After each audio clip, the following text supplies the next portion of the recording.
Kannur central ജയിലിൽ നിന്നും പ്രതി തടവ് ചാടി രക്ഷപ്പെട്ട സംഭവത്തിൽ ജയിൽ വകുപ്പ് ഉദ്യോഗസ്ഥരോട് റിപ്പോർട്ട് തേടി.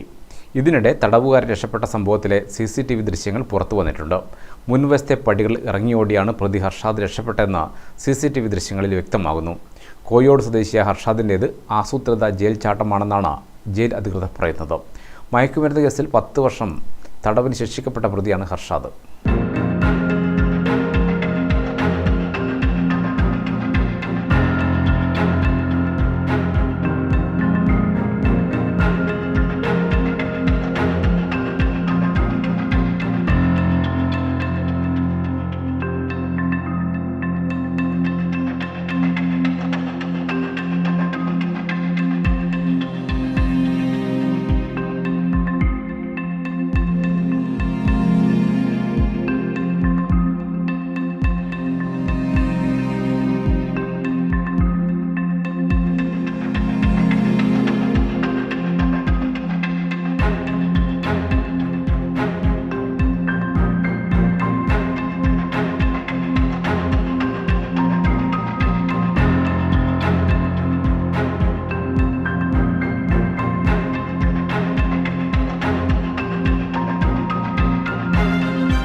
എല്ലാ ദിവസവും രാവിലെ ജയിലിലേക്കുള്ള പത്രക്കെട്ട് എടുത്തിരുന്നത് ഹർഷാദായിരുന്നു.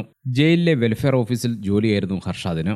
ഇതിന്റെ മറവിലാണ് പ്രതി ജയിൽ ചാടുന്നതിനുള്ള ആസൂത്രണം നടത്തിയതെന്ന് വ്യക്തം. രാവിലെ പത്രക്കെട്ടെടുക്കാൻ പോയ ഹർഷാദ് ബൈക്കിന്റെ പിറകിൽ കയറി രക്ഷപ്പെടുകയായിരുന്നു. എല്ലാ ദിവസവും രാവിലെ ഹർഷാദാണ് പത്രക്കെട്ടെടുത്തിരുന്നത്. ഗേറ്റിന് പുറത്തേക്ക് പോയ പ്രതി നിമിഷനേരം കൊണ്ട് ദേശീയപാതയിൽ നിർത്തിയിട്ടിരുന്ന ബൈക്കിന് പിറകിൽ കയറി പോവുകയായിരുന്നു. സെൻട്രൽ ജയിലിൽ നിന്നും പ്രതി രക്ഷപ്പെട്ടത് മുൻവശത്തെ പടികൾ ഇറങ്ങിയോടിയാണ്. CCTV സുരക്ഷാ ഉദ്യോഗസ്ഥരുടെ കണ്ണുപെട്ടിച്ചാണ് പ്രതി പെട്ടെന്ന് തന്നെ കടന്നുകളഞ്ഞത്. ഇത് ആസൂത്രിതമാണെന്നാണ് ജയിൽ ഉദ്യോഗസ്ഥരുടെ വിലയിരുത്തൽ. മയക്കുമരുന്ന് കേസിൽ 10 വർഷം തടവിനാണ് ഹർഷാദ് ശിക്ഷിക്കപ്പെട്ടിട്ടുള്ളത്. കണ്ണൂർ പോലീസ് എടുത്ത കേസിൽ 2023 സെപ്റ്റംബർ മുതൽ ശിക്ഷ അനുഭവിക്കുകയായിരുന്നു ഹർഷാദ്. അതിനിടയിലാണ് ഞായറാഴ്ച രാവിലെ അതിവിദഗ്ധമായി ജയിൽ ചാടിപ്പോയത്. ബൈക്ക് പോയത് കണ്ണൂർ ഭാഗത്തേക്കാണെന്നും ദൃശ്യങ്ങളിൽ നിന്നും മനസ്സിലാക്കാൻ സാധിക്കുന്നുണ്ട്. ഗ്രാമിക ന്യൂസ്, കണ്ണൂർ.